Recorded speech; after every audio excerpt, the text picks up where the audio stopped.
Thank you, Dr. Roger. Good afternoon, ladies and gentlemen. I have the privilege of introducing to you this afternoon Dr. rw'Umuvunyi Mbuna, who will be speaking about a very topical subject matter under the title Contribution of Blockchain Technology for Anti-Corruption in Africa. Dr. rw'Umuvunyi holds a Master's of Engineering degree in Electrical and Computer Engineering from Temple University College of Engineering in Philadelphia, United States.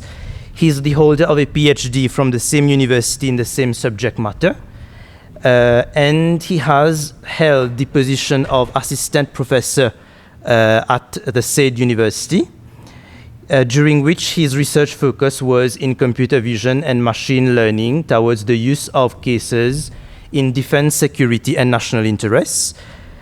Dr. Ralph has several publications in peer-reviewed journals under his belt, and in 2016 he decided to return to Africa, where he was appointed Director of the Universal Service Fund at the Autorité de Régulation des Communications Électroniques et des Postes, commonly known as ARCEP, which is Gabon's telecom and ICT regulator. In 2019, Dr. Ralph joined the Smart Africa's team, where he is presently the head of digital transformation, innovation, and services. The current continental flagship projects under his umbrella are digital identity, smart cities, artificial intelligence, blockchain, ICT startups ecosystems, e-government, e-agriculture, e-payment, and other e-services related initiatives. On this note, ladies and gentlemen, I give the floor to Dr. Ralph. Thank you very much. Thank you so much. Ladies and gentlemen, dear delegates, it's really a pleasure for the Smart Africa Alliance to be here. If you allow me, it's really a privilege. If you allow me, I would talk a little bit about the Smart Africa Alliance, and then I would dive into blockchain. I will try to make sure that I keep this presentation within 20 minutes. It's a very interesting topic. I will do my best to convince you that blockchain is the go-to technology to fight corruption. So, and thank you for the introduction, dear moderator.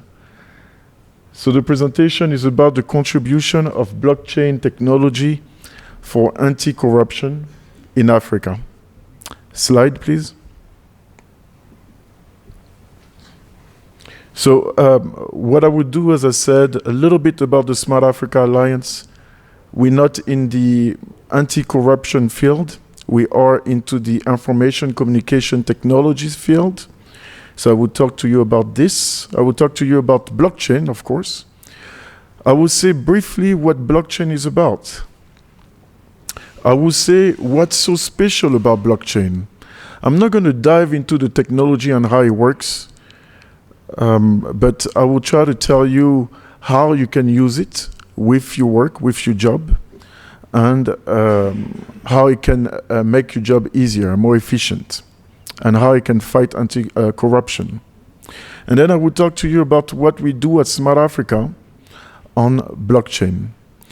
Before I continue, allow me to acknowledge my colleague in the back there from Smart Africa as well. His name is Olivier Gakwaya, and is the expert on blockchain at Smart Africa. Okay, so you know, he's doing all this work, and I take this work and I stand here and I play smart, but it's really his work that I'm just compiling here. Yes. The Smart Africa Alliance was created by His Excellency Paul Kagame. He's the co-founder of the Smart Africa Alliance. He's also the current chairman of our board. Okay, so everything goes through him. And we here, myself and Olivier, we work in the Secretariat of Smart Africa. We execute the instructions that come from the board, chaired by His Excellency Paul Kagame, with 32 overheads of state. Okay, so it's really like a top-to-bottom approach. We believe that in order to transform Africa, It needs to come from the top, and then it will influence the rest. So we believe in political will, and this is why our board is composed of the heads of state, and they meet once a year. And we have really the privilege to be guided by these leaders in Africa from our 32 member states that are here to transform Africa. Then the secretariat is chaired by Mr. Lassina Kone, is my boss, is the Director General of Smart Africa. And unfortunately, he's not in Kigali right now, but of course, is very happy that Smart Africa was invited on this great platform. Slide, please. Smart Africa was created in 2014, and it was endorsed by the African Union as well as the International Telecommunication Union, ITU. The Smart Africa Manifesto was endorsed by 7 heads of state. Those are the founders of the Smart Africa Alliance. It started as 7, and we grew quickly to become 32 member states between 2014 and 2022. Slide, please. As I said, Smart Africa is now 32 member states. It's a market of 815 million people. What is our mandate? What do we do? Well, myself, I'm from, of course, I'm Smart African. Once you join the alliance, you become Smart African. And you understand quickly why I say this. Myself, I'm from Gabon, okay, originally. Gabon is a country in Central West Africa. We're trying to get into the Commonwealth, by the way, so let me do the plea for Gabon. But Gabon is a small country. It's a country of 2 million people. Small market, okay? So now when you're thinking about those international events or international business, and you have Gabon sitting on the same table with, for example, China, that is over 1 billion people market, you understand that there is a big disparity, correct? So what we're trying to do at Smart Africa is like we're trying to transform Africa into a single digital market with the help of AFCFTA and other international organizations such as the African Union. We're mainly a Pan-African organizations, and what we're trying to do is like we're trying to make it so that Africa, as a single market, together, we'll be able to compete against great powers such as the US, such as China, such as the European Union, so that when Africa talks, it talks with one voice, and it can influence the economy of the world. Okay, and we believe that in order to achieve this, we have technology. Technology make it possible. Slide, please. Smart Africa is not only the countries. Of course, we cannot do it by ourselves.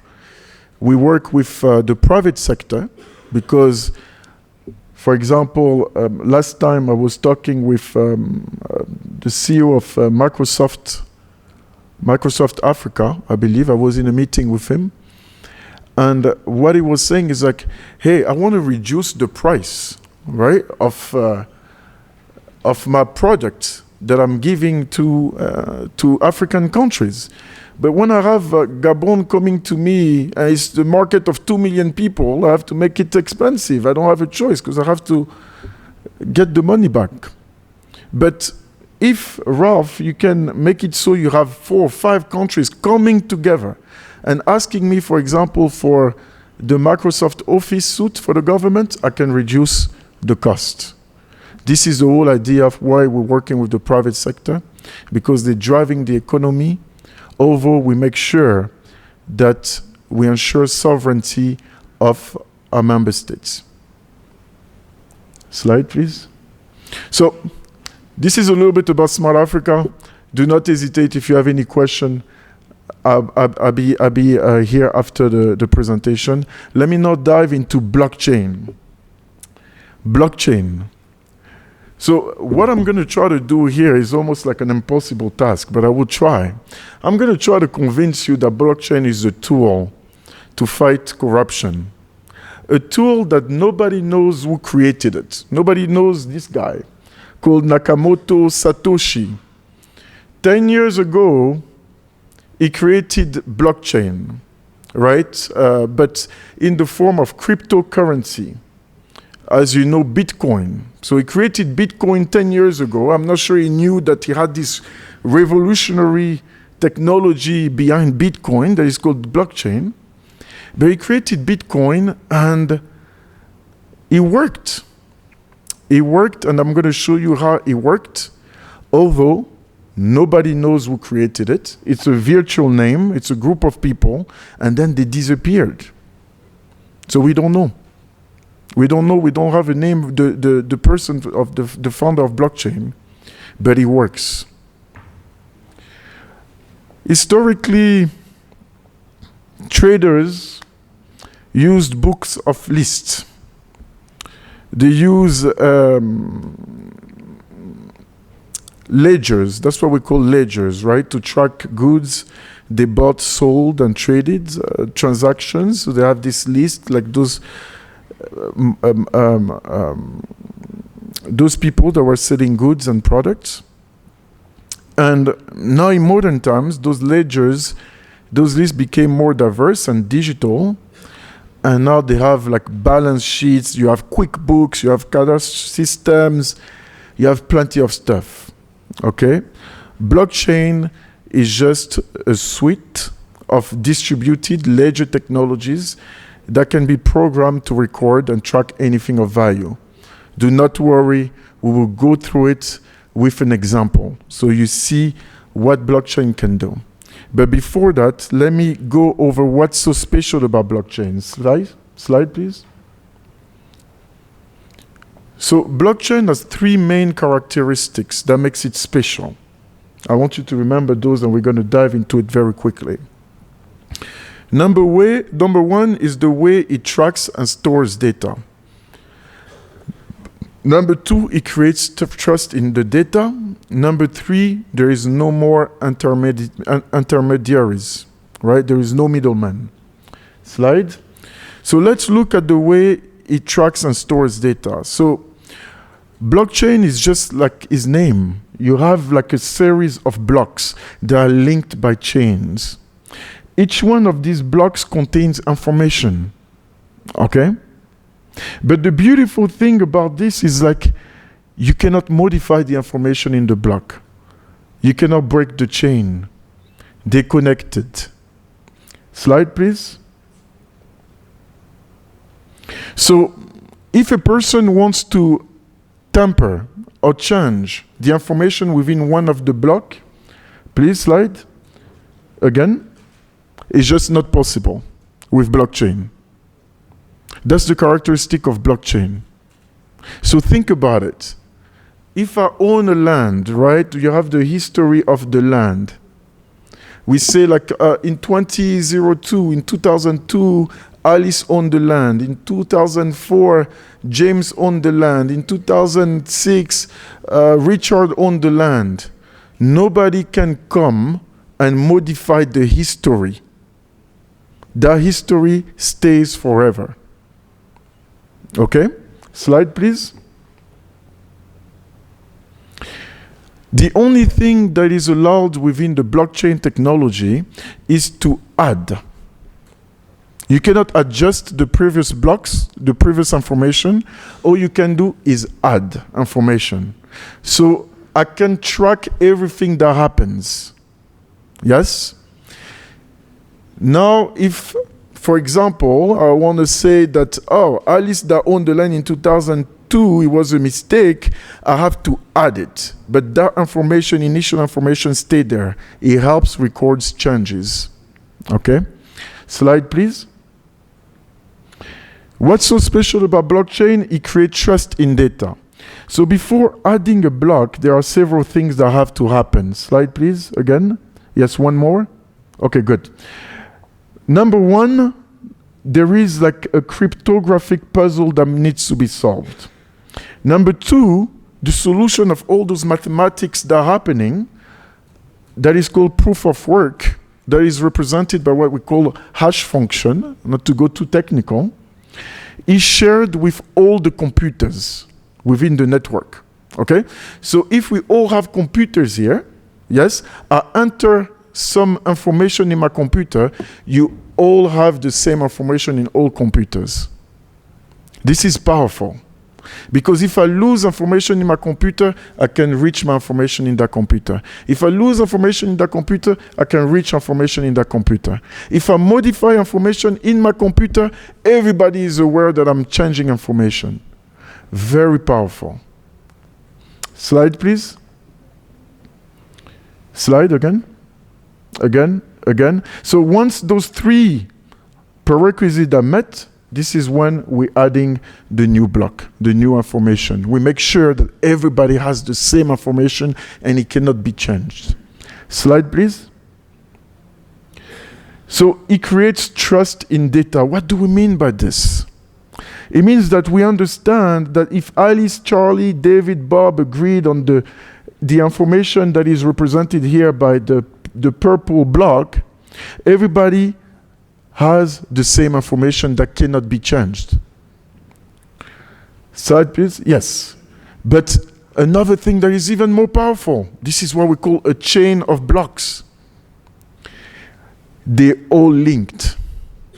That means, like, if I want to change the information in orange, everything else will be changed as well. They're linked. Just to show you that the combination of these complex mathematics that are happening, actually what they do is like they protect information, they protect also the history of the information. Now I cannot say that, oh, I bought the land in 2015 when I'm in 2022. The history is protected. It's linear. And I cannot change the information. The only way, if you can go back, the only way to break that chain will be to have access to all computers in the network and change the information in there, which is impossible, right? Because it's millions of users. Slide, please. What's so special about blockchain is the third one is no intermediaries. I have a problem with that word. Let's call it no middleman, right? What does it mean, no middleman? If you have to buy land, you have to go through lawyers, brokers. If you want to sell land, for example, you want to sell your land, you have to go through a lawyer, brokers, insurance institution. You go there, you say, I want to sell my land. The broker verify, check the information that is correct, that it belongs to you. And then when somebody wants to buy, he can say, oh, this information is certified by the institution, I can buy it. Well, what blockchain does is like, no, if you go, can you go back? What blockchain does is like it eliminates this middleman. Why is it important? I think it was the delegation of Kenya previously that was talking about corruption. I was talking about like a policeman that you can bribe. What do you the policeman? What do you have this corruption model there with the policeman? Because the policeman has all the power. Here, the institution is the only one that has the power to certify the documents. It's the only one that has the power. So an agent of this institution can be bribed because he has the power. He has a lot of power. By removing him, what you have within blockchain, remember what blockchain is. It's a series of blocks that you cannot change, a series of information that you cannot change, because we trust that data. I trust that if I have somebody coming at me and selling me land, I trust that the blockchain checked the validity of this information and I can just buy it. The blockchain becomes the law.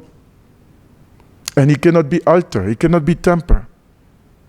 Slide, please.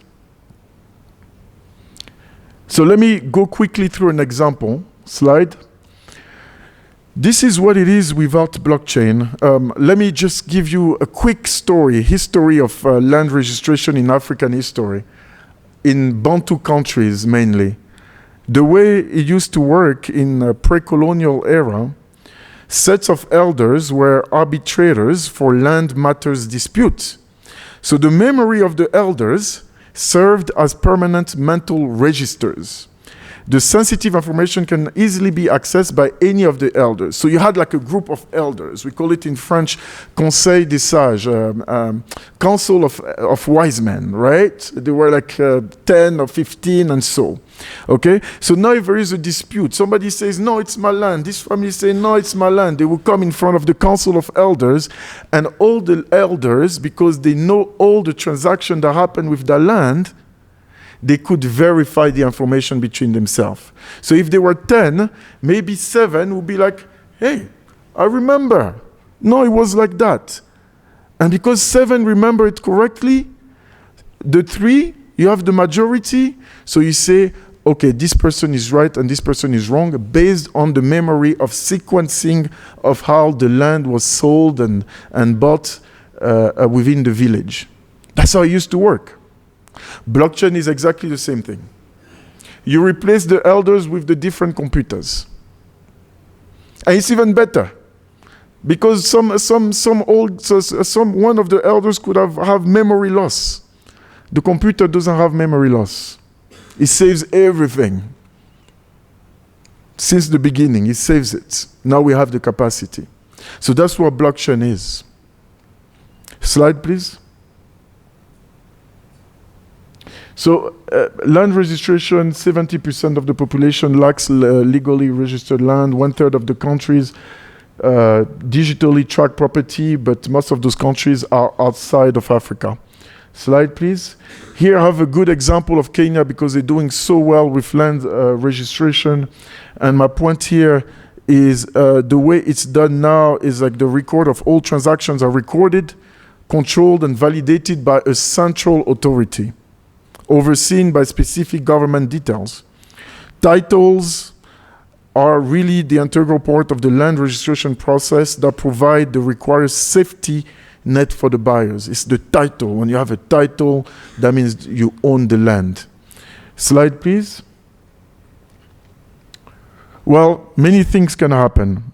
And you see that land registration, 57% of corruption cases in this example are from property registration and land issues. This is from India, 2019, a survey. Africa is not different. African countries. When you think about land registration, this is where the most corruption is happening. Okay? So land, because land is one of the most expensive assets. And what happened if you look at bullet 3 there, even if everything is digitalized, I want you to understand blockchain brings you further than just digitalization. Even if everything is digital,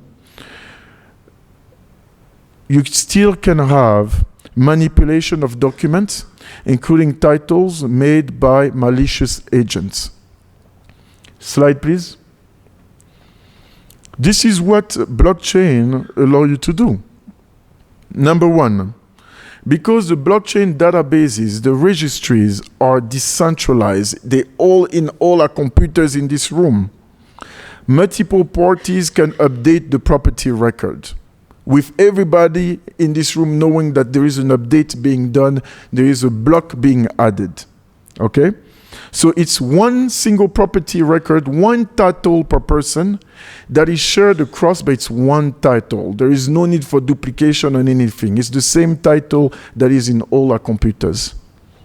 So very hard to corrupt, right? Because if you come and you say, remember the Council of Elders, if you come, you say, well, my title is like this, but then 3, 4 other computers say, no, this is what I have here, you lose. Number 2, blockchain databases can hold a complete and transparent record of property. What does it mean? It means that blockchain records all history. Every time that title has been modified, blockchain has recorded the history, and that data is shared among all of us. Transparency. You cannot fool anyone. Number 3, blockchain databases can be updated near instantaneously, live. That means like no need to wait for the registration process to be over. No, this is too long.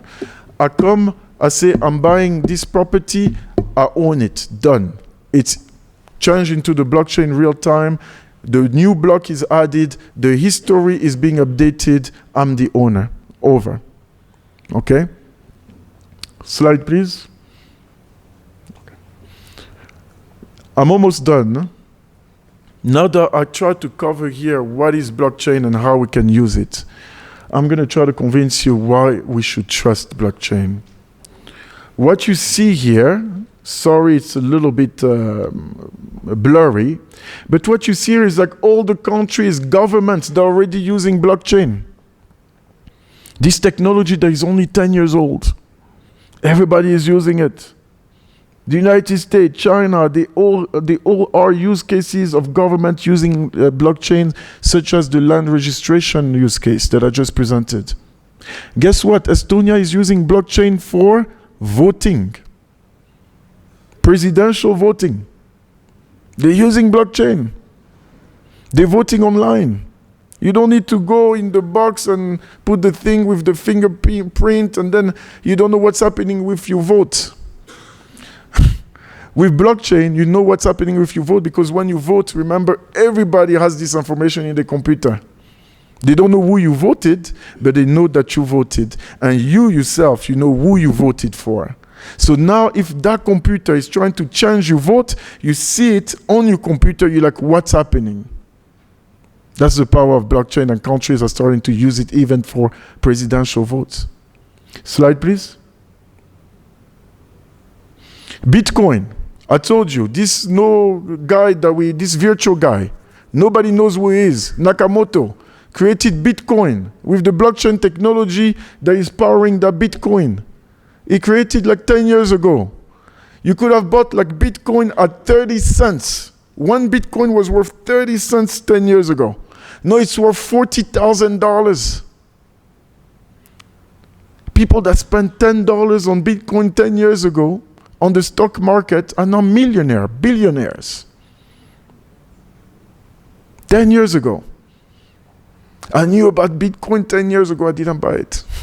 That's why I'm here. But I bought it like 3 years ago. I finally decided to buy it 3 years ago. So that's my saving. But my point is, this is the proof that it's working. Remember blockchain? Chain of blocks of information. What makes blockchain so special? If somebody figure out how from one computer, how to temper the information of one of the block that is chain, it's over. Bitcoin would plumb. Everything that is related to blockchain will be completely gone.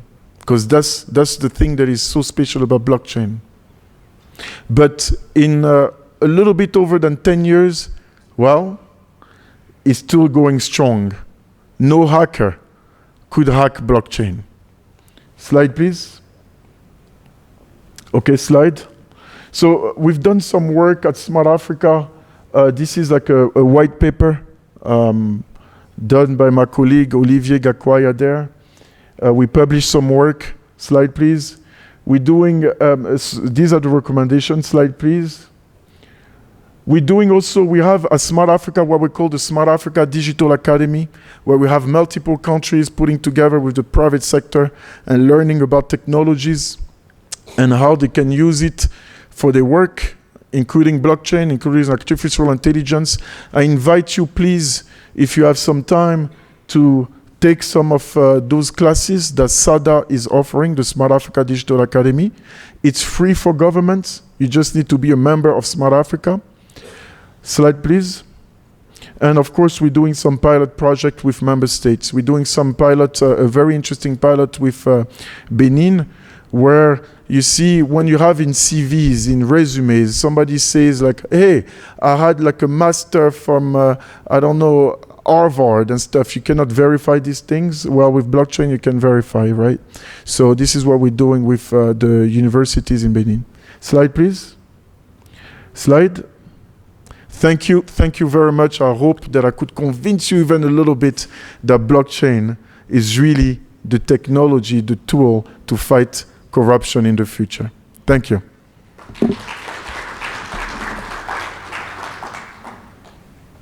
Thank you very much, Dr. Ralph. It was a very interesting presentation indeed, which you started by giving us an overview of Smart Africa as having been created in 2014 by the current president of Ghana to Rwanda, to its 32 members as at date, as well as the various partnerships with private sector companies. You have also given us a good explanation about, a good background and explanation about what blockchain is and what are its special characteristics. And thank you also for respecting the time limit allocated. I will now invite 3 questions from the audience, if we can have a show of hands for the questions. Yes, Dr. Roger. Thank you very much, Ralph, for the presentation on blockchain, which is one of the future of our globe going forward. Yes, you touch on the basic principles and you've explained clearly what blockchain is all about. Of course, blockchain is more, as you said, is more than Bitcoin. Of course, we can take a whole day to talk about, Bitcoins, where the criminals also are interested in Bitcoin.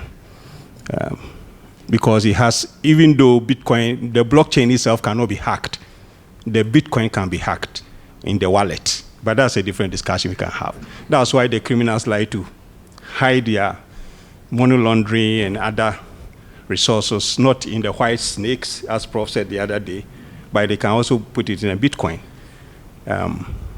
But for the presentation, the relevance of it is the anti-corruption aspect of it. And that's what I'm interested in. Because you can use the blockchain principles to fight corruption. And the reason why you can use it to fight corruption is that basically the 3 principles you mentioned. You see, you look at corruption, corruption is associated with intimacy, hidden, transaction, distortion, anything, falsification. They said it behind the table, in the dark, because that's why, if you look at all the perceptions around the world, we have never been able to say this is a real corruption. They always say it's a perception, because you cannot really see it. So you make it assumption about it, that you are likely to be corrupt, because the thing is hidden. It's a transaction that nobody sees it. As soon as you see it comes into the light, it's no longer corruption, because everybody can see what is going on. Then it becomes probably maybe a criminal offense that the police can come after you, because there's real evidence that it's like you are giving somebody a bribe in the open. So they see a bribe exchanging hands, and it's captured. That's a criminal offense. You can. But corruption is a different ball game, because it's always hidden. Now the blockchain enables you to expose that, because if the thing is hidden, and if corruption is hidden, is intimacy, is the distortion of resource, falsification, and all that, and you have a technology that says you can't hide it anymore. Whatever transactions you are doing, the record is there for everybody to see. All right? The record is there for everybody to see what is going on. So once the record is recorded and is stored, nobody can change it. Because if you have to change it, as I was trying to explain, then all the computers in the world that is linked to that blockchain, you have to go there and change each of them. And because you cannot impossibly do that, you can't change. And even if you are successful in changing it, what you mean is that it will be recorded that this day and date and time and seconds, you change this from let's say you own your salary is, let's say, $1,000, and you have acquired a building of 1 million. Now you want to go and change your salary to say, I have 1 million salary on the record. Everybody will know that this day and date you change it. So because of that, it gives you an additional tool for the anti-corruption agencies to fight corruption. But I must also confess, it's a way off. It is a future technology. It is now coming up. The technology has advanced only in the Bitcoin side of things, because that is what it has popularized it. Because the Bitcoin is based on the blockchain concept. But as you say, in the line registration, transaction, contracting, all those applications can be done on the blockchain. The world is not very conversant with it. What we need to do is to educate the people, because what is going to happen, whether we like it or not, is going to catch up with us. It's like those days when we were computerizing, and those in the offices were using manual. Computer, I can't use computer, it's going to do this. Now, everybody is using computer. Whereas maybe 10, 20, 30 years ago, computer was not the order of the day. Now, every home, every pocket, every hand, you have computer in there. The same thing, blockchain is going to happen. And if you don't catch up, if you don't get onto the bandwagon now and understand blockchain, you'll be left behind. And then you realize that your anti-corruption fight, you are fighting in ancient, when the fight is supposed to be in the modern. So that is what I want to add. That, yes, the concept is there. It's an application. It's like you are having a piece of computer. Some people use it to check only emails. Some use it to design. Some use it to do other things. The same thing the blockchain is. It's also there for you to use it and apply it in so many ways. But I'm excited about the way you can use it to fight corruption. Because you can't change the record, you can't fortify, you can't hide it. Everything is clear. Everybody can see what is going on. But nobody can change it, because you don't have the capacity to change. And secondly, government are nervous about blockchain. Because you see, government is about centralization. It's about control. They want to control record. They want to control transaction. They want to control everything. So as at now, there's a big war between government trying to control, which they can't, and the public register, which everything is there. So it is slowing down a little bit in terms of its deployment and application around the world. Central bank are trying to struggle with it. Some have now come out with what they call private blockchain, where they limit it to only few people who can see what is going on. But the actual blockchain, you can't limit it. Everybody can see. So there's a resistance to it, but it is being overcome, because I could see that in the Dubai, in the Middle East, they are taking the lead. China is taking the lead. Latin America is also taking the lead. South Africa is also into it big time on the continent. Nigeria is coming up. But you see, as our brothers know, for Nigeria, it's about the money side of things they like. Yeah. You know, they like the money side of things, not the anti-corruption side of things. So anyway, so I want to thank you for giving us that background. But the application is the future. And I think we should tune our mind to blockchain and start reading around and thinking about it, because whether you like it or not, it will come to us, particularly when our kids are so much computer literate.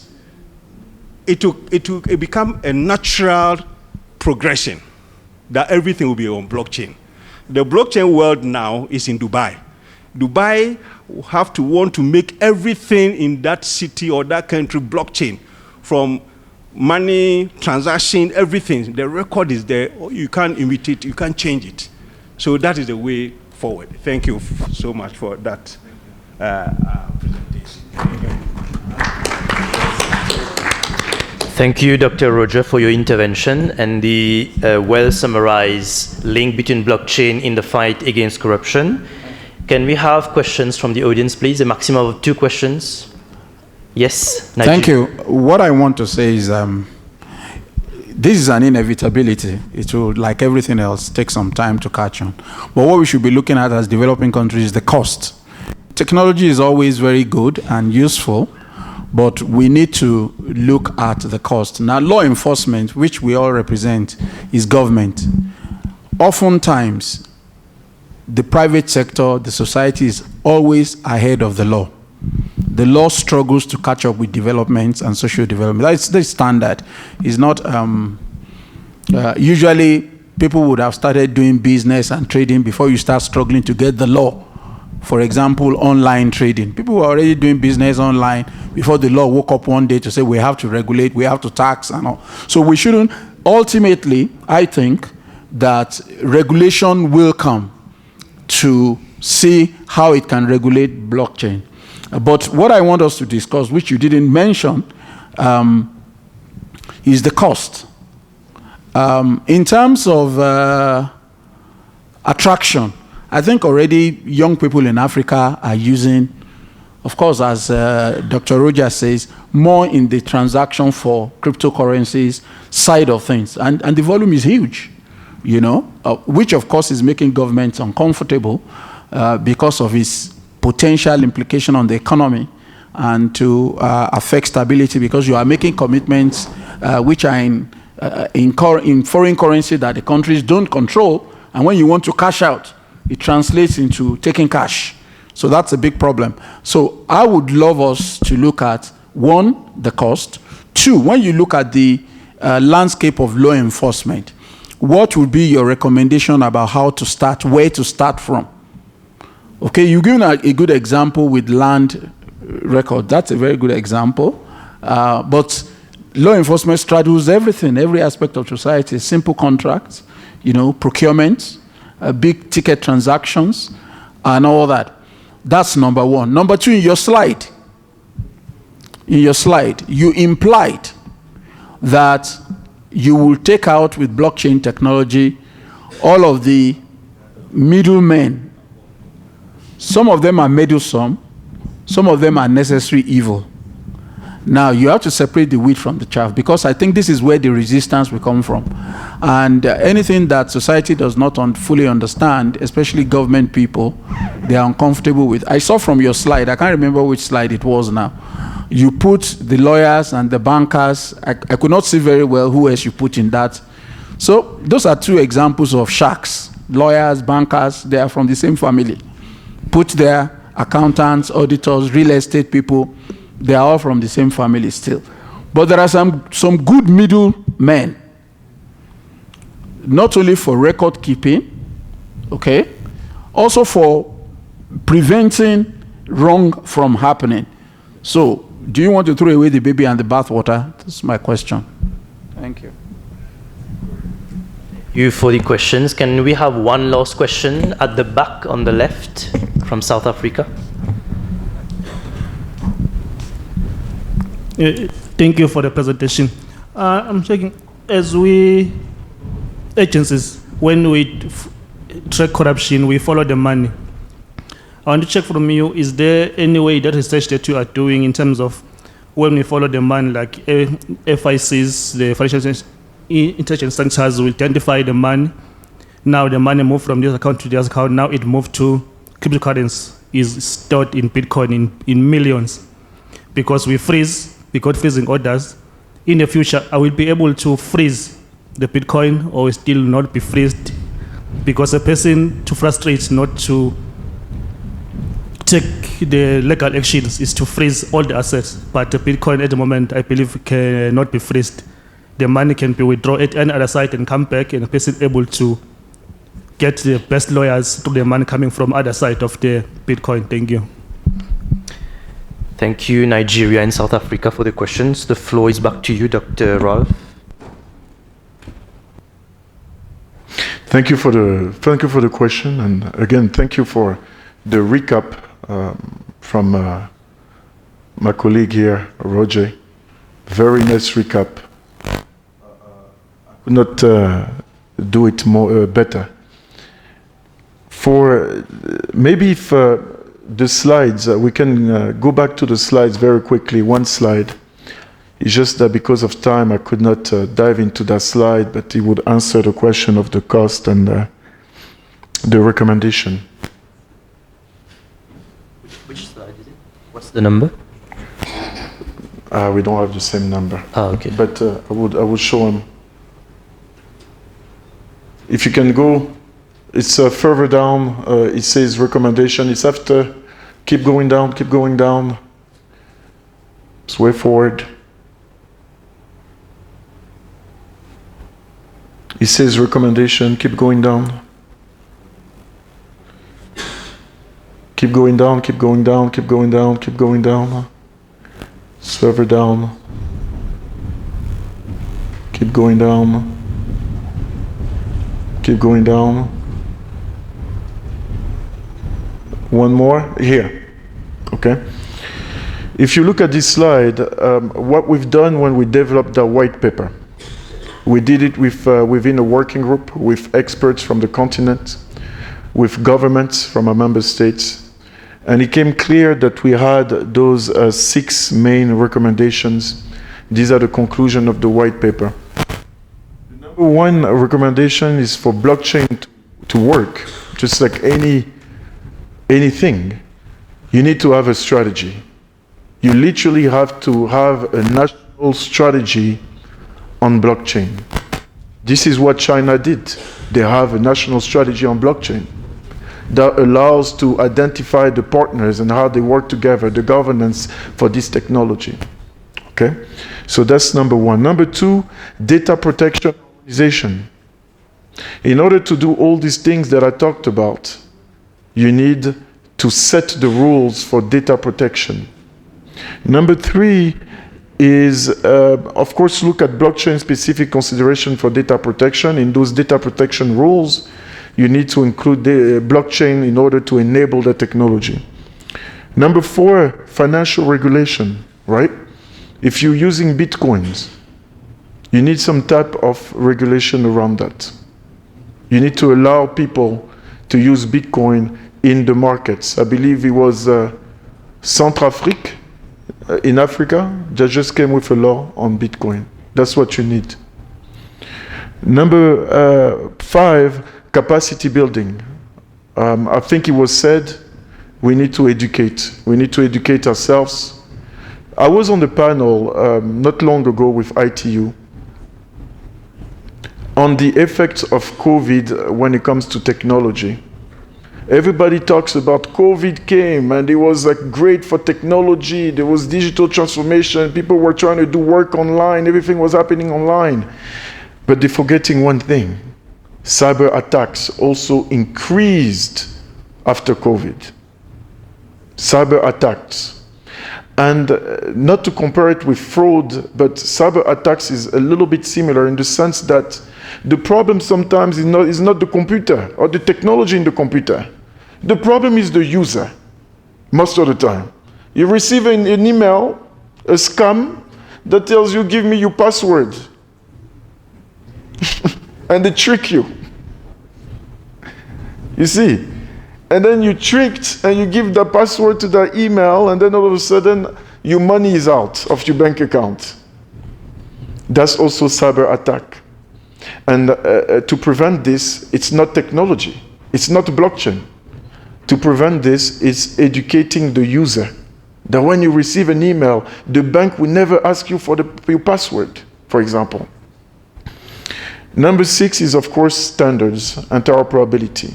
Okay, so those are kind of prerequisite for blockchain to flourish in a country, especially at the government level.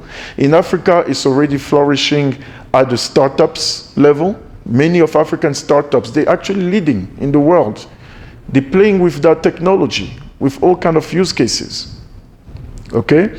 But for the governments, we will need to address these different issues, and it will have a cost. Just to touch quickly on the cost. If you have Bitcoins, you want to cash out the Bitcoin, you need to invest into the ATMs to cash out the Bitcoin. You need a certain infrastructure, you need internet in order for it to be able to trade in Bitcoins. Let me move to the quick use case, the question on use cases. Unfortunately, I don't have this slide up there, but I have a slide here of the top use cases in Africa. Blockchain is used mostly in financial solutions, right? Especially in South Africa. South Africa is a leader. When it comes to financial solutions, it's not only Bitcoin, it's larger than Bitcoin even when we talk about financial, right? There is different things happening there. Blockchain is used mostly in, believe it or not, energy supply in rural areas, right? Especially to pay the bills and all these things. Blockchain is used for digital identity. That's a big topic. It's a huge topic. In Africa, only 500 million people are identified out of 1.3 billion people. But pay attention, what does it mean? If you're not identified by your government, you're invisible. You're not paying taxes, you're not contributing to the economy, but most importantly, you're not even benefiting from social services. Blockchain can help with this, with identify population. Blockchain is big also in tracing agricultural supply chain. That's again trade. And finally, blockchain is used also for trade facilitation. So those are the type of the different use cases that I would recommend for Africa. It's already happening. And on very quickly, I'm going to touch on the middleman. No, the middleman that we want to take away is the record-keeping middleman. If the guy is there, he's doing more than record-keeping, he can stay there. But the record-keeping, we want to take it away from him. Because with that record-keeping, he can, even if he's a good man, somebody can use him to do some damage. Right? Then on freezing Bitcoin, very slightly there also, if I understood the question well, is if it's possible to freeze Bitcoin in terms of the rate of Bitcoin. That question I'm not sure, but if I understood it well, I would say no, it's not. Because it will mean that you figure out how to tamper the blocks, and it's not possible. The way it works is like, first of all, Bitcoins, you have a certain number of Bitcoins, a limited number of Bitcoins in the world. Okay, possible, limited number of variation of Bitcoins. Okay, so each time, that's why the value is increasing so much, because it's a limited resource. And it's going to continue to increase and increase and increase. And it's great for Africa, I believe, as well, because of the exchange rates where the African currencies often lose, right? The exchange rate, when you have a Bitcoin, you exchange it, there is no fee. You don't lose any fee there. It's just that you cash it out in your local currency, which is a great thing. And it's like gold, right? It's going up so far. So let me stop here. And again, if you have additional questions, please do not hesitate to send me an email. I will send you the information for the capacity building workshops that we're doing, and also any other informations, any questions, do not hesitate. Thank you so much. Thank you very much, Dr. Ralph. Thank you. Thank you. I now give the floor back to Dr. Roger.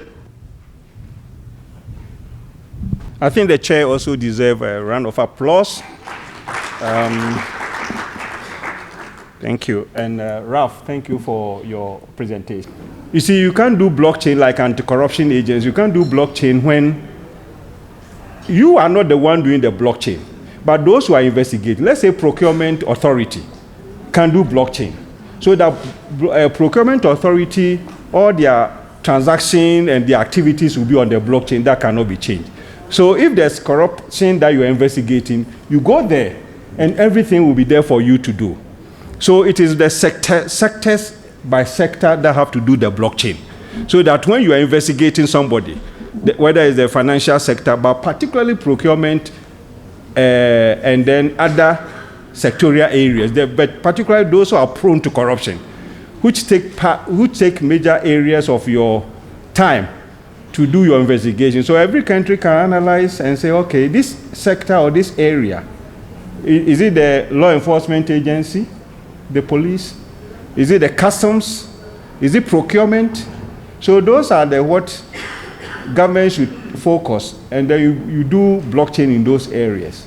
And then the anti-corruption, when you do your investigation, it becomes easy because there all the information will be available. Nobody can falsify it. You can't change it, and you can track all the necessary value chain, transaction chain. Everything will be there live. So that's how it is done. Other countries have done it in different forms. As I was saying, US, they do it for assets registry. Potential users are like, I know Ghana like this, they want to use it for land registration. Because Ghana, about 78 to 80% of our land is not registered. So there's always litigation. It's always the lawyers who get money because the families and everybody will be fighting in terms of ownership. They can sell the same land to about 5-6 people. And then the man pockets it. Then the buyers are now, fighting at court. So these are some of the things. Sorry? I can sue you for defamation. Well, if the blockchain will allow you. So without much ado, let's move on to the last bit. Kenya EFCC, please step forward. You are chairing. And then Malawi and Nigeria EFCC, please come up stage. You have 30 minutes, 20 minutes each, and 10 minutes for question and answers. This is the last, but not the least.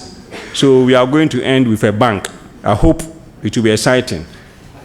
I don't want people to be sleeping when our eyes are heavier than our head. So you keep like this. No. So, Mr. Chair, if we're ready. Thank you. Thank you, Doctor. This is the last presentation by two countries that I have a special connection to. For the Nigerian, of course, is our big brother in Africa. For the Malawians, I did my cadet training in Malawi, and they forced me to learn their local language. I had a very big problem of navigating in the bush. When I get lost in the middle of the night, they used to wonder, who is this Indian-looking cadet? So today, this afternoon, we have Mr. George Epungu, PhD, doctor. He was appointed as the Secretary of the Head of Administration for the Economic and Financial Crime, that is commonly referred as EFCC, by His Excellency the Nigerian President on 21st June 2021. Prior to his current appointment, George was the Commissioner for the New Cities Development in Cross River State, Nigeria, where he led the regeneration of the sustainable urban development.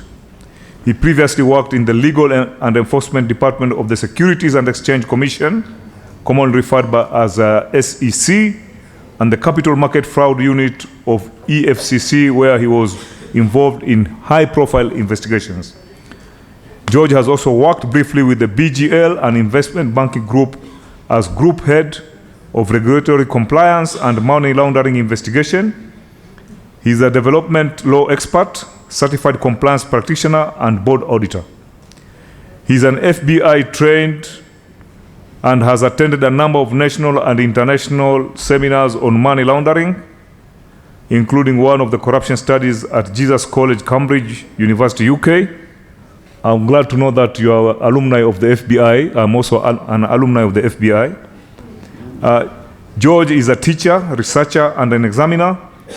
He's a chartered secretary and holds a PhD in law from Ahmadu Bello University in Zaria. For Achimwene, ndikunena chichewa o kizungu. Chichewa. Chabwino.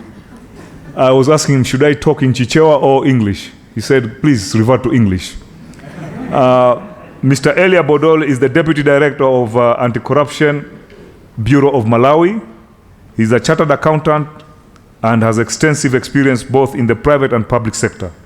Mr. Bodoge has also served in various boards in the banking sector, insurance industry, and academic institutions. He has also served as a member of the disciplinary committee of the Institute of Chartered Accountants of Malawi. Please welcome, we would like to welcome Mr. Bogode so that you take the floor. Can we clap for him?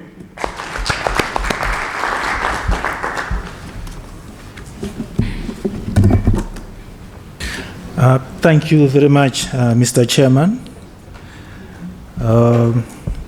The Chief Ombudsman of Rwanda, Dr. Roger Koranteng, members of the African Commonwealth anti-corruption agencies here present, ladies and gentlemen, before I start talking, allow me to pass warm and tender greetings from the warm heart of Africa, Malawi, to the Commonwealth Africa membership. Allow me also to join the different speakers who have congratulated the people of Rwanda for organizing this conference. It is one of the magnificent ones. We are enjoying every moment. Thank you for the warm welcome, and thank you for the many assurances you are giving us of our health, that we are okay. Let me also congratulate the previous speakers who have stood here. They've talked a lot of things we've learned from. As Malawi delegation, we've picked a lot, and it will help us to change a lot of things when we go back home. As the chair said, I am the deputy director. The director general is Madam Martha Chizuma.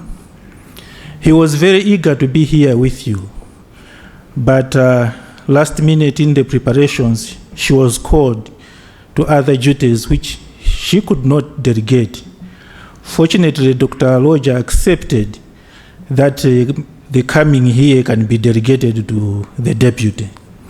So that's why you are seeing me here now.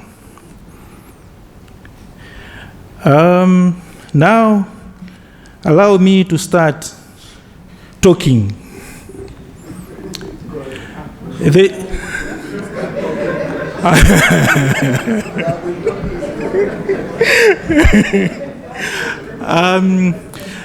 The discussion on the anti-corruption fight in Malawi, as we see it today, started in 1995.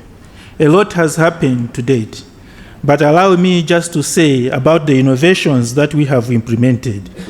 And mostly I want to bother you with the innovations over the years. I will just talk about the ones that have been effected in the last 12 months. The first one is anti-corruption clinics. The concept of anti-corruption clinic brings visibility and accessibility of ACB, that's our Anti-Corruption Bureau, services to the community. All our services, public education, corruption prevention, investigations, and prosecutions are paraded at these clinics. What we do is that we take members from teams from each department of the ACB, and we leave our offices. In Malawi, our offices are spread in the 4 regions. Each regional headquarters has an anti-corruption office. But there are 28 districts. So there are 24 districts that do not have easy access to our services. So what we do in the clinic is that we choose one district and we camp there for 2 weeks. And different people, we reach out to the community and we ask them when they have issues they want to report, but they couldn't report because of the distance, they bring them. And our investigations team will receive it, and they do investigations right there within the 2 weeks. And our legal team also comes in. We invite the magistrate in the area to come and hear. When we have a full case now, within the 2 weeks, if we can't finish anything, we'll complete after. But at least the people know that their matter has been started. In some cases, we'll finish within the 2 weeks, and they can see that somebody has been arrested. The major objectives are to increase visibility and access services of the ACB, promote corruption reporting culture in Malawians, enhance knowledge of corruption issues to the Malawian, start developing realistic statistics of corruption levels in various districts in Malawi.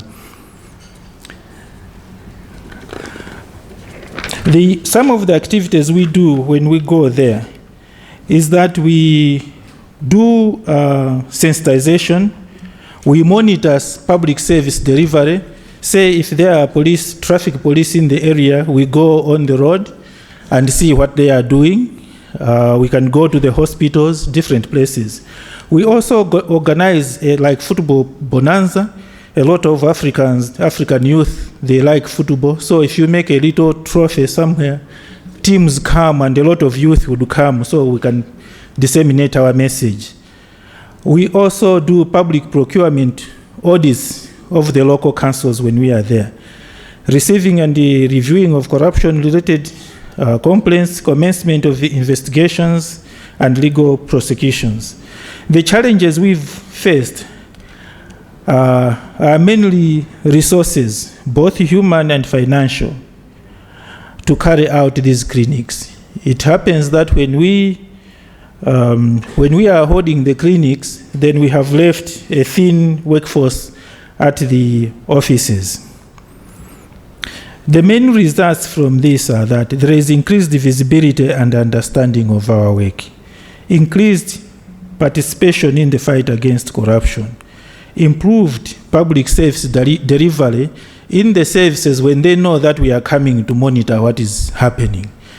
They change. If we go to a border district where they normally receive bribes to allow certain things, at least during the 2 weeks, things are done properly. The second innovation that we've done is partnering non-state actors in the fight against corruption. We realize we cannot fight corruption alone. So we partner with civil society organizations to enhance the fight. Areas of partnership that we have taken so far is like budget tracking. We have partnered and signed MOUs with several NGOs, training them in public budget tracking. The Bureau will be monitoring these exercises and will be investigating and prosecuting in instances where criminality is established. In the past, a budget would be passed, but the communities would not be aware what is happening or how the funds that have been budgeted are being used. So we are going to these civil society organizations and teach them that when a budget has been passed, These figures, this is what they mean. And you can follow them up. If they say they will build a bridge, you know what goes into a bridge. Make sure that the money they are stating here, you have really seen as you are also in this community. When they buy, you should know they bought 100 bags of cement. You should see the 100 bags of cement and the papers and what you saw, they are agreeing. So through that, when they see any difference, now they know the real issues to report to us. We also engage them to be helping out in the awareness campaigns on the evils of corruption. The challenges we faced are that most non-state actors do not have ready resources for activities. They rely on donors. This becomes a problem in implementing the activities. Capacity of the local NGOs to carry out the exercises. They require robust capacity building. Through budget tracking, resources in local councils are aligned to the intended beneficiaries, and there is little or less room for pilferages of public resources. Our reflection is that we need for a robust capacity building for the local NGOs in order for them to do the work properly. They also need to identify more donors themselves. Innovation 3 is lifestyle audits for public officials. We know this, a lot of you are doing it, but it's coming as an innovation for us because we are just realizing now that this is an important area that we have to do. It's already there in our laws establishing us, but it was difficult for us to pursue it. The major challenge was that the exercise may be perceived as a witch hunt, and it is resource intensive. How we apply it currently is that we wait for people to lodge a complaint with us that this person, the way we see his riches, is not commensurate with what he earns. Then we go after him. But what we want to do is to have a system where we just pick people who nobody has complained, but we just have to subject them to a lifestyle audit. And we are in the process of developing the means. How are we going to choose the persons? So we may come to some of you who have already started doing it so that we get how you are doing it. Because as we've said, this challenge that it will be perceived as a witch hunt is real. So we will need your assistance. Some of you will be getting in touch to come and we learn specifically how you do it. But we want to do it. We also started in the current year a national anti-corruption dialogue. In this one, we invite a cross-section of people within the society, different people, religious leaders, the executive people in the executive arm of government, the academics, women and children, the youth. So we come together and ask them their perception of corruption, and then ask them what they want to be done in the fight of corruption so that it is successful.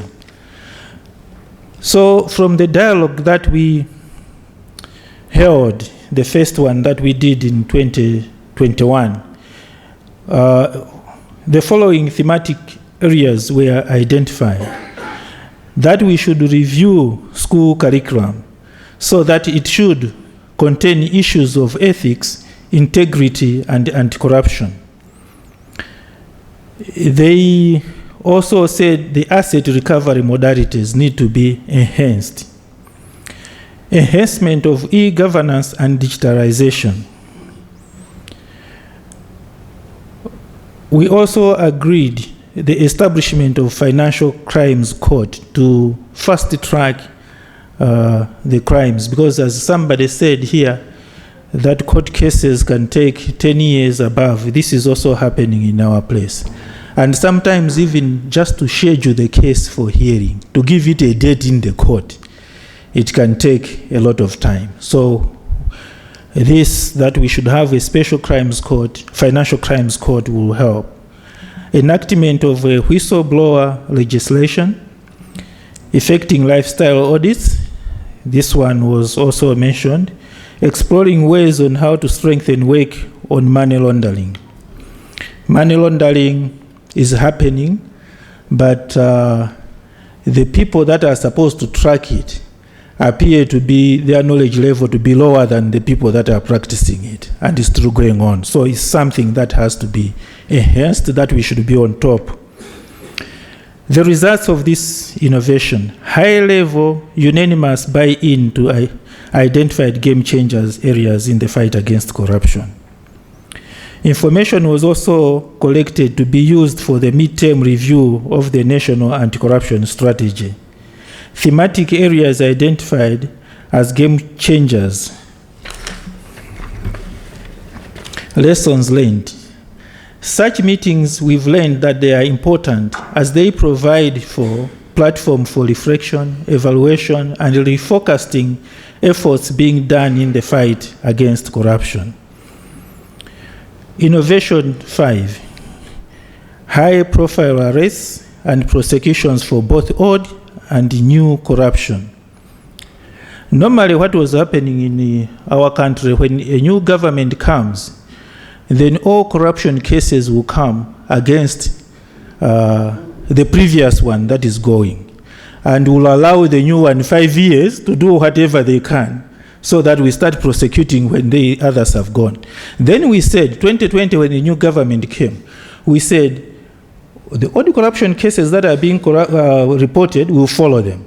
But any new case, we will not wait. Even if we haven't prosecuted the old one, we will start the new ones, so that this government should not be also a government of thieves. So that has helped, that as we are sitting now, 2 sitting cabinet ministers have been arrested.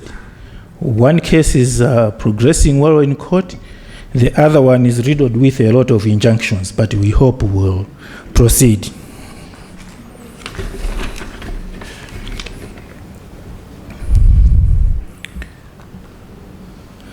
This has worked because the president doesn't back anybody who is involved in corruption, and we've learned that political support and right tone from above is required for this to work. The other innovation is public procurement vetting. The Public Procurement and Disposal of Assets Act mandates the ACB to vet all single source and high value procurements. In line with this mandate, the ACB instituted a team comprising of officers from corruption prevention, investigations, and prosecutions to do the vetting.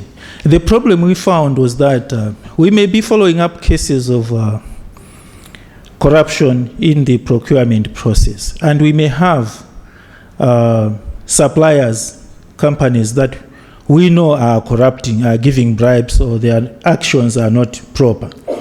So what was happening, we would have that information. But a government agency out there that is procuring doesn't know that somebody is being followed. And they will continue giving them contracts when we are doing investigations.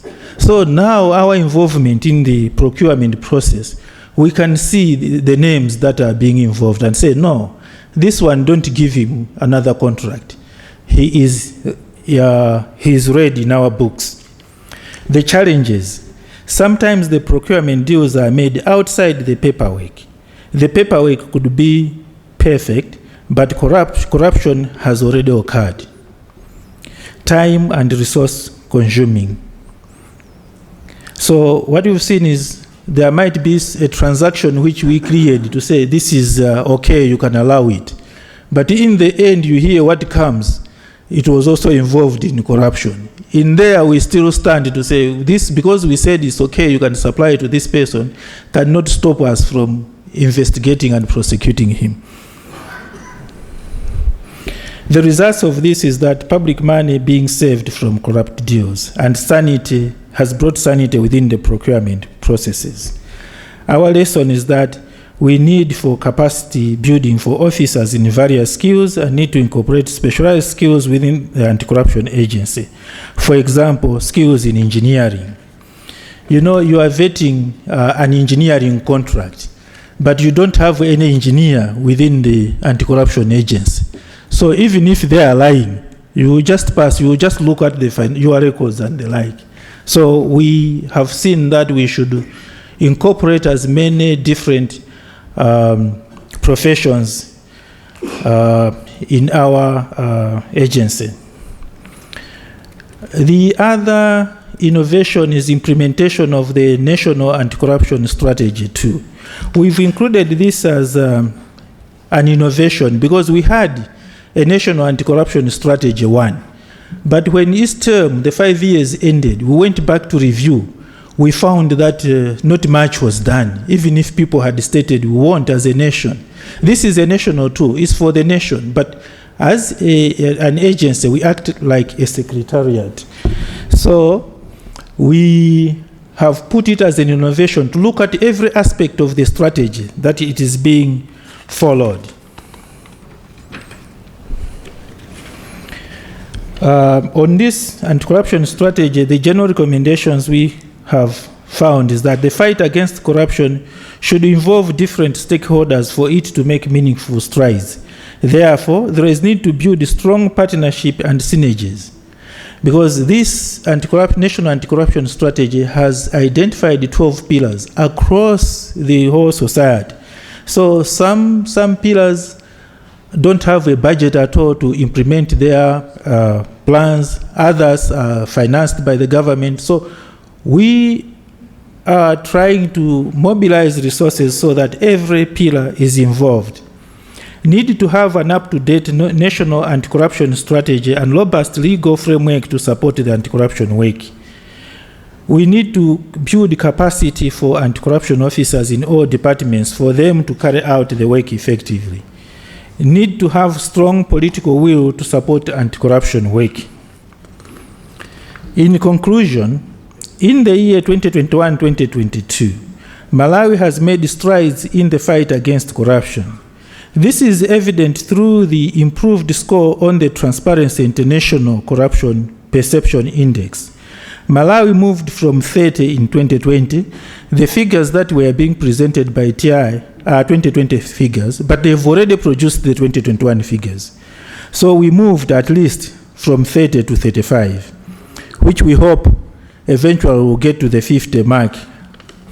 We believe this has been possible through these and other innovations and the support of the public. We are optimistic as a country that we will begin to see a reverse of the corruption trends in Malawi as we continue to innovate and improve the way we conduct our fight against corruption. Thank you so much.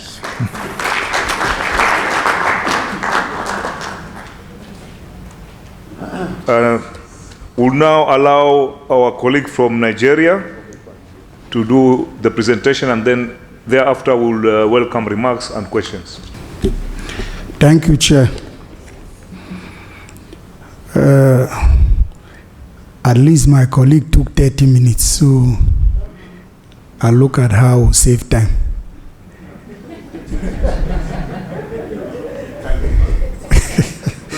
So, Chair, sir, I'm sure you will know her in Nigeria. You know, Nigeria is a big player in every field, including the field of corruption, and we are also going to give you a unique presentation like Kenya did, or much more. Let me start by,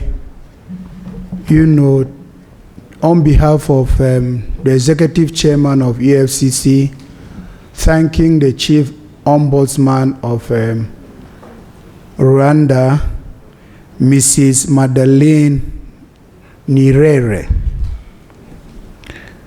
for the warm reception we have received since we came to Rwanda.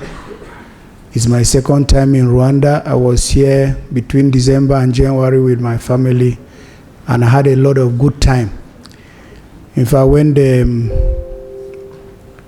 the conservation man was talking, I was thinking whether I should be an agent and then take some people to some of the places I went to. Dr. Rogers Quarantine. I have taken 2 days to try to learn how to pronounce that name. I'm grateful to you. Nigeria is grateful to you, sir, for what you have done and what the Commonwealth is doing, and particularly for giving us an opportunity as EFCC Nigeria to make this presentation. I have the problem of reading without my glasses and then needing my glasses to see far.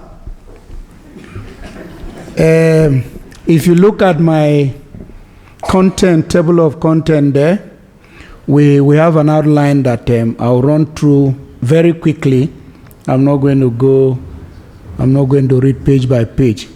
So we're going to do a brief introduction and then speak also briefly on the mandate of the Economic and Financial Crimes Commission, the functions and powers. Then we'll talk about the practical innovation strategy by the EFCC under the new leadership. Then we'll look at the impact of the innovation, challenges in implementing it, the lessons learned or the revelations we found in the course of the implementation of the strategy, then performance statistics, and then we'll conclude. The EFCC, or the Economic and Financial Crimes, we all know the definition. But the EFCC as a commission was established by an act of parliament in 2002, and quickly, because of the progress it was making, repealed and reenacted as the EFCC Establishment Act in 2004. The EFCC Establishment Act confers on all officers of the Commission the same powers, authorities, privileges, including powers to bear arms, as are given to by law to members of the police in Nigeria. I'm particularly happy to share with you how we are leveraging on the technology to ease economic and financial crimes reporting as a veritable tool to the fight against corruption. The EFCC has a vision of a Nigeria free of economic and financial crimes, and we wish to achieve this in our mission statement through the eradication of the economic and financial crimes through prevention, enforcement, and coordination. Our core values are integrity, professionalism, courage, and collaboration. The mandate of EFCC is quite wide. We are given the responsibility of enforcing the provisions of all economic and financial crimes laws, including those that are stated there: the Money Laundering Prohibition Act, the Advanced Fee Fraud and Other Related Offences Act, the Failed Banks Recovery of Debts and Financial Malpractices in Banks Act, the BOFIA, which is the Bank and Other Financial Institutions Act, the Miscellaneous Offences Act, Terrorism Prevention Act, as well as any other law relating to economic and financial crimes, including our national penal and criminal codes. The EFCC functions are robustly stated in Section 6 of the Act, and they include the investigation of financial crimes, advanced fee fraud, money laundering, and a gamut of, other crimes you can see there. So I don't keep us. EFCC has particular special powers that it enjoys, which are quite far-reaching. Flip to the next slide, please. Go. Yeah. EFCC has been given the power by law to cause investigation to be conducted as to whether any person, corporate body or organization has committed any offense under this act or any other law relating to economic and financial crimes. Again, EFCC is given the power to investigate for investigation to be conducted into the properties of any person if it appears to the commission that the person's lifestyle and extent of the properties are not justified by the source of income. This is like the lifestyle audit that others have spoken about, but I think that this is a very far-reaching, provision of our law, because you can just wake up and say, George's new suit, I don't think it's according to his EFCC salary. Let's cause an investigation and you'll be causing no problems at all. Innovative strategies. Next slide, please. Okay. No, go back. Innovative strategies taken by the EFCC under the new leadership. As you well know, we have a new leadership in place with a vibrant young Nigerian, Abdulrashid Bawa, who is changing the narratives in the fight against corruption in Nigeria. And we have a pact with Nigeria. And this pact is that in our effort to be a world-class responsible and responsive anti-corruption agency, we are having as our ground rails professionalism, integrity, which are our core values that I've talked about. And the EFCC has also introduced measures to complement its enforcement mechanisms and mitigate vulnerabilities that facilitate crime occurrence. The EFCC also are committed to making EFCC an intelligence-driven agency, and then also we have proceeded to harnessing the skills of well-trained and highly motivated workforce, leveraging on the support of stakeholders and partners, both home and abroad, to deliver on the vision of a Nigeria free from all forms of economic and financial crimes. This focus has led us to the development of the Eagle Eye application for the reporting of corruption cases in Nigeria. And it will be interesting to note that the developer of the app is right here with us. And in due time, I will call on the chair to give us a minute or two for him to explain the working of the app. The Eagle Act application, the EFCC, having understood the dynamics of economic crimes and corruption, acknowledges that the devastating issues are systemic and only a multidimensional approach will diminish such crimes. We also thought the way we need to move this fight against corruption should be through a paradigm shift from the regular investigation and then reinvigorate the approach to the fight against corruption. It is against this backdrop that the EFCC launched an online crime reporting application for ease of reporting economic and financial crimes, the Eagle Eye app, which operationally, functionally, and effectiveness will be demonstrated shortly by the developer of the application. The Eagle Eye application is unique in its way because, first of all, it is the first of its kind for any law enforcement agency in Nigeria. Secondly, it is a product of the ingenuity by staff of the commission that was conceived, designed and developed by the EFCC. And when there was the need to get an app to develop, to develop an app for reporting of the EFCC or corruption cases in Nigeria, we got consultants who charged the commission about 2 billion naira to develop the app.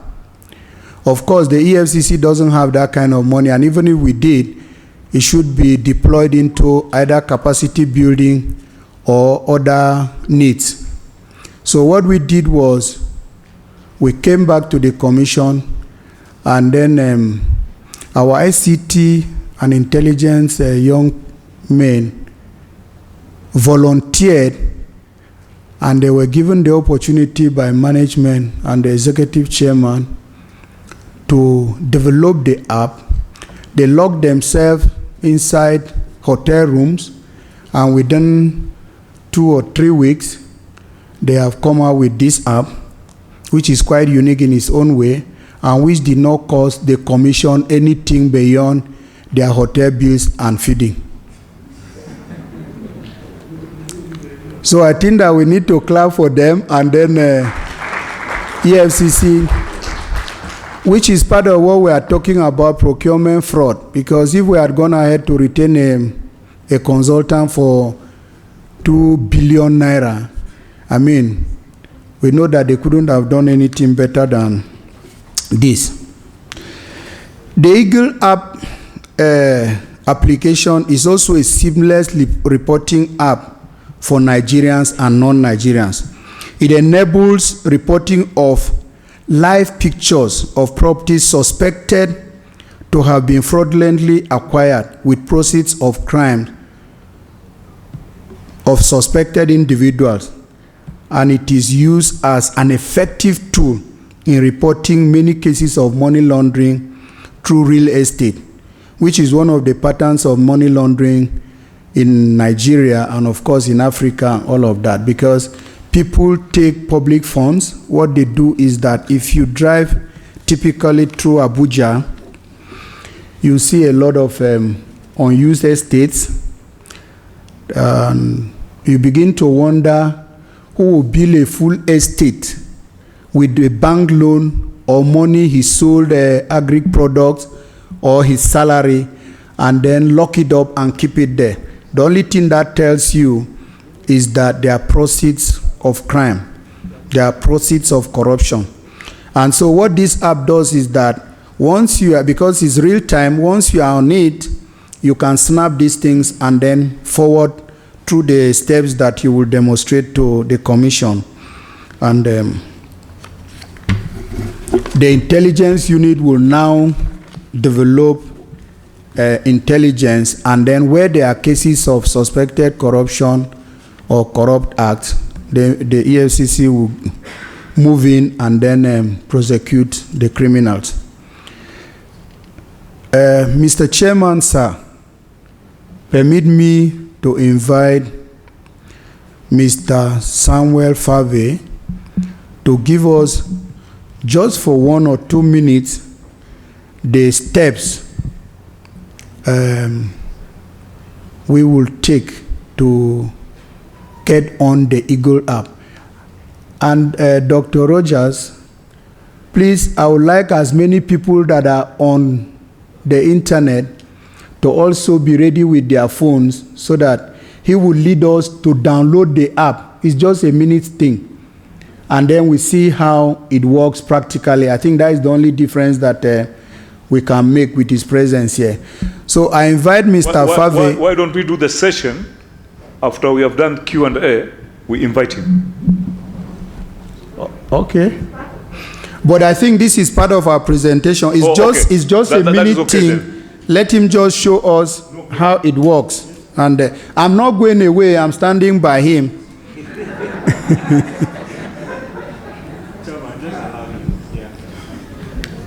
Thank you. Please, this is the young staff of EFCC Nigeria who has developed the app. And he has already won his cap there and his, what do you call that? Okay. And he has also sent some souvenirs of the cap to leaders of delegation. Mr. Fave, you are welcome. So thank you very much. Thank you very much, sir. Thank you very much, my highly esteemed secretary, for the warm welcome. Standing here before you is Fabio Samuel Ismaila, and I am a trained detective with the EFCC and also a skilled programmer who has mastered 5 programming languages. Before I proceed, I would like to say a very big thank you to the President of the Federal Republic of Nigeria, President Muhammadu Buhari, for appointing for the EFCC a young chairman, Mr. Abdurrashid Bawa, whom has given room for innovation and for young talents like myself to be discovered. It is indeed a privilege for me to be standing here and addressing this highly esteemed guest. I'm very grateful, and thank you very much, sir, for the privilege to stand here. Before I proceed, I learned a lot while we were here yesterday, and I was able to get some quotes. I'd like to quote Dr. Usta Keitesi from Rwanda. She said something yesterday, that salvation started with one man and it took 12 people to spread the gospel. That really hit the right spot, but due to time constraint, I wouldn't waste much time on that. I will just proceed. And also, it is no doubt that for a crime to occur, 4 factors has to be present. We'll have the pressure, we'll have the rationality, we have the opportunity and the need. So these factors has to be present for crime to take place. And which is why the EFCC now, in trying to meet up with her functions in Section 6E of the EFCC Establishment Act, which is adoption of measures to eradicate Nigeria of economic and financial crimes, bettered the Eagle Eye application, which is what I'll be presenting to you shortly. The Eagle application is a simple app that can be downloaded on your Play Store or Apple Store for your Android and iOS devices. It just involves 3-step. You proceed to the Play Store or the Apple Store, you download the applications on your phone.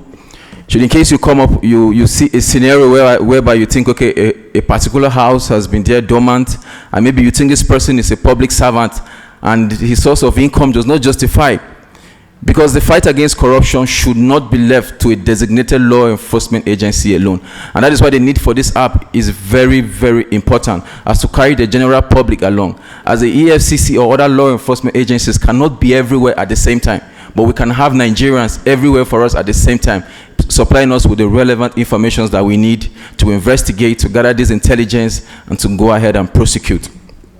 So proceeding straight forward to demonstrating the application, if you can see that there is a barcode there. I don't know if you can bring that to our phones, and some of us that have the flyers, all you need to do is just scan the barcode and then it will redirect you to whichever device you're using. If it's Android, it takes you to Play Store. If it's your Apple phones, takes you to the Apple Store. Can we do that shortly so that we can download the application on our phone, so briefly we can see how it works? So to not waste time, this also is a proactive measure by the EFCC. If you know that somebody somewhere is looking at you and can take quick pictures of you and then report to the EFCC of whatever act you want to do, you tend to be cautious of what you are trying to do. As we know, investigation is expensive and it involves a lot of resources. At this point, this new administration, we are trying to cut down the cost of investigation, and that's why we are taking these proactive measures in prevention. So the app is very simple and easy to use. It has helped to bridge the gap of person-to-person interface. All you need to do is just to download the app from your Play Store, take pictures. You can take pictures on the go, or you can upload those pictures from your gallery, and then select the location with which you think this incident is happening, and then a brief description. This information goes to the directorates of intelligence, which are the ones managing the application. They process this information that you have supplied to us into actionable intelligence that is being investigated. As of today, we have been able to make a lot of recoveries and arrests from the success of this application, which was launched on the 16th of July 2001. Since that date till date, we've had a total number of about 3,000 intelligence that has come into the commission. We recently made a recovery in Lagos of an estate that is worth billions of naira, or it came from this app. So at this point, due to time constraint, I will just stop here, and then the app is very simple. By the time you get to Play Store, you open the app, self-explanatory. Thank you very much for your time. I'm most grateful and privileged to address this great congregation. Thank you, sir.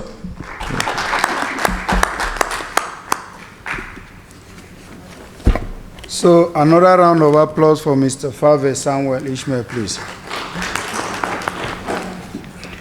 So the Eagle Eye application, as he has said, is fully managed by the EFCC, and it has a web dashboard where submitted reports are received, reviewed, and analyzed into actionable intelligence.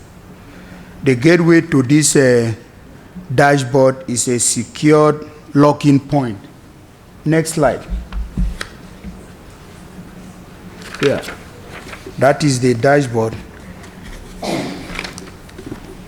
To date, the output from the app between July 14th, as he said, 2021, to date for iOS is 150,000 downloads.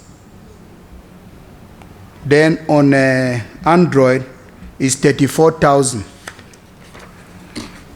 If you check, we are proud to note that from the time of creation of the Eagle Eye app, corruption and financial crime reporting has been taken to the next level in Nigeria. Go to the next slide.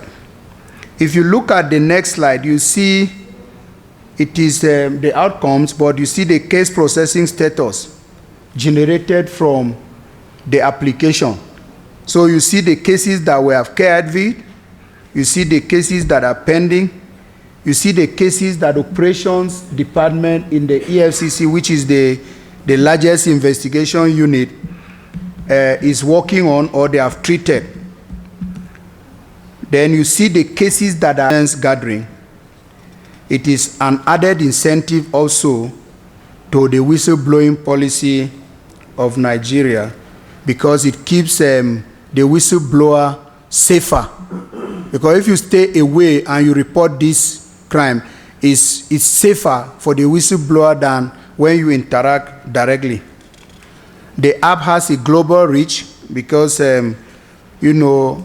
reports come from both victims and well-meaning Nigerians and other people of the world, home and abroad. It's not restricted. And it also gives us easy access to due to widespread use of mobile devices. And it has also, enlisted the interest of young Nigerians, because they are more internet savvy, so they now take part. They get more committed to the fight against corruption. The implementation of the app has not been without challenges, some of which are, botnet by attackers. Of course, we know that every app, every internet, application is often under attack by cyber criminals and those who are trying to, improve their acts in the cyber crimes.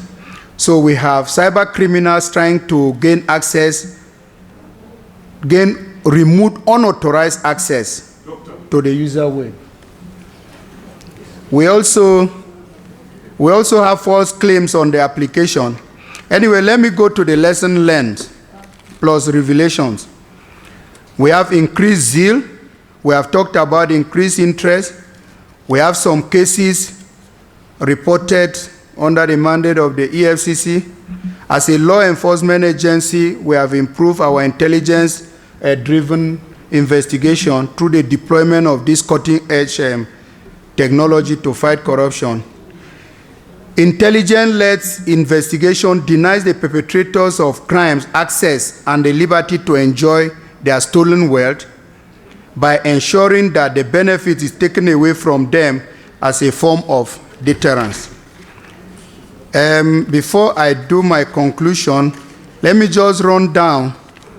EFCC in 2021 had the highest record of monetary recoveries. They are there for all to see. We had about 152 billion, 88 million, 698,751 naira, 64 kobo in naira as recovery. We have about 386 million US dollars. We have about 156,000 euros.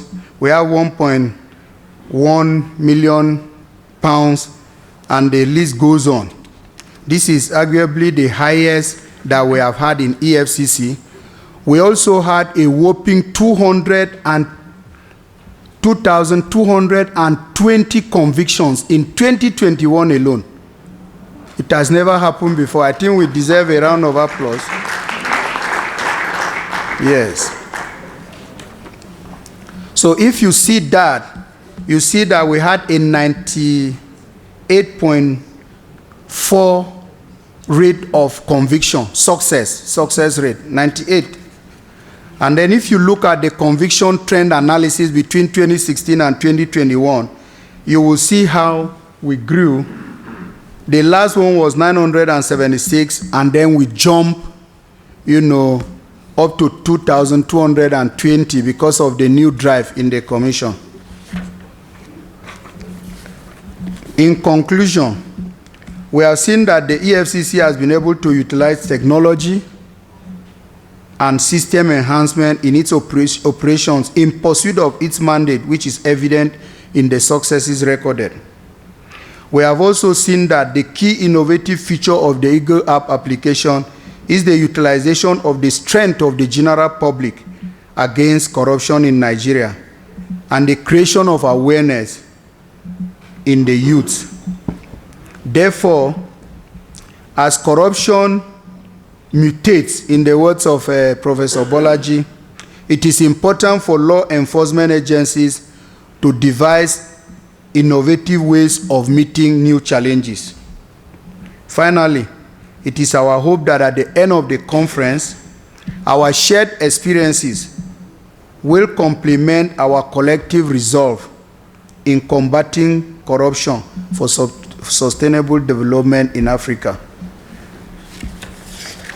Follow us, connect with us, and I thank you very much for your attention and for the patience for us to demonstrate our app. Thank you very much, and God bless you. Thank you very much, Mr. Bodole. I think we can applaud again. Let us not be mean. They are the last presenters, and we can take questions. But before that, I just want to make a short comment about the said application.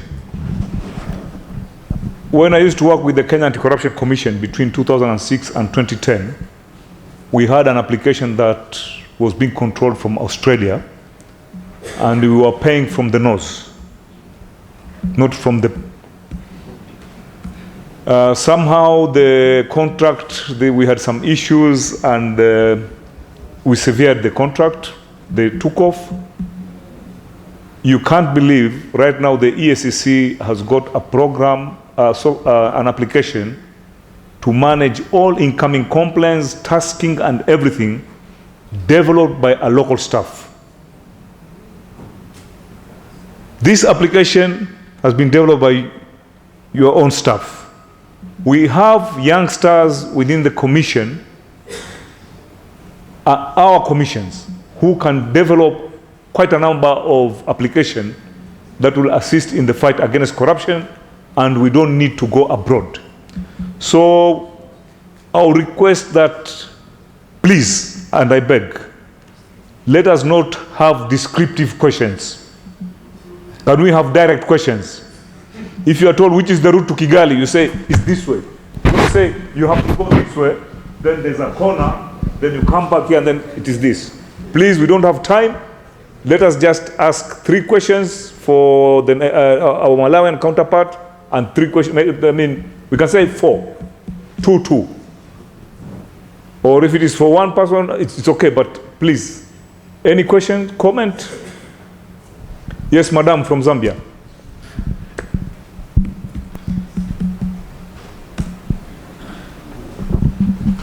Good afternoon, and thank you so much for the good presentations, which were very insightful indeed. My question goes to Malawi. Can you introduce yourself? My name is Queen from Zambia. What a wonderful name. Thank you. So, as I was saying, my question goes to Malawi. You indicated that you do anti-corruption clinics, and also you said you are yet to enact the whistleblower protection law. I just want to find out what guarantee do you have for the complainants and potential whistleblowers that come to give complaints at your anti-corruption clinics, because these are open public events where everyone is seen to come to you and give those reports. Thank you. Second question. Anyone? Are we exhausted or we? That's the problem of being the last presenter. Any other question? Comment, question?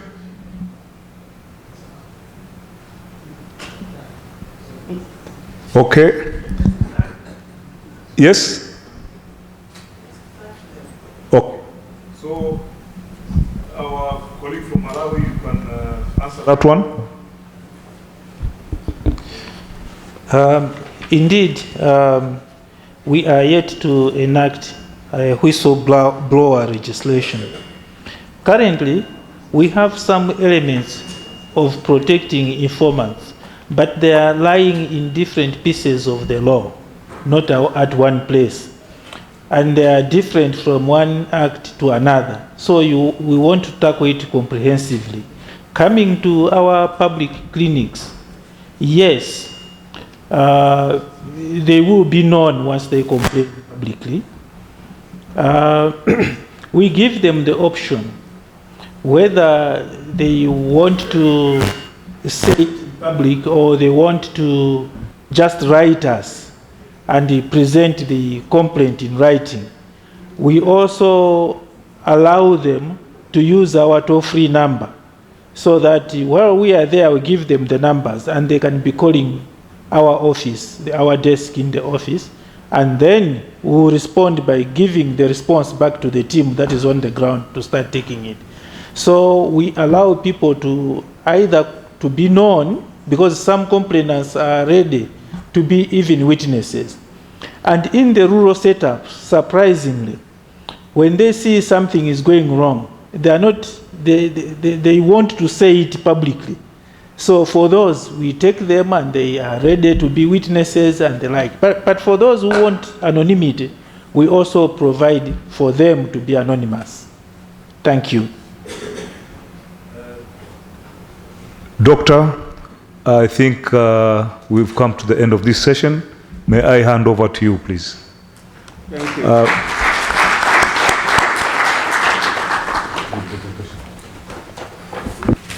I think the military man turned into anti-corruption crusader needs another applause. He's demonstrating his military prowess to the fight against corruption. You know, normally I wonder why, and I think it is true.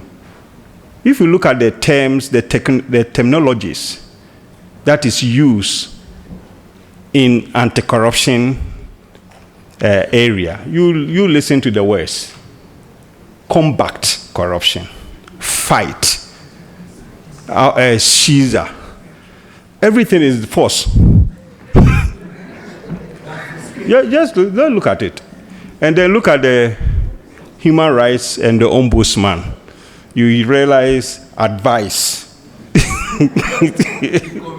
Recommend. Yeah. So it tells you the difference. One is using combat, fight, arrest, forfeiture, Caesar, whatever. And then the others advise, recommend, you know, give it to the two of them there, the two ombudsmen. So that I'm just reflecting on that. Anyway, we come to the end of the technical sessions today. Tomorrow we're going to have the AGM. The AGM is starting at 9. in this room. I'm expecting all delegation, heads of delegation to be seated as it is. They were arranged in the inner. And the observers and the others. Normally, you see, when you say you are others, that means you are not. But the proper one, they mention their names, heads of delegation. They know. Then they say the others, the masses. Anyway, I'm just kidding. Then the others can sit at the back there and observe. Again, we were told that tonight, if you want to step out, I'm sure the bus will still be available, I hope, because we are closing quite late though.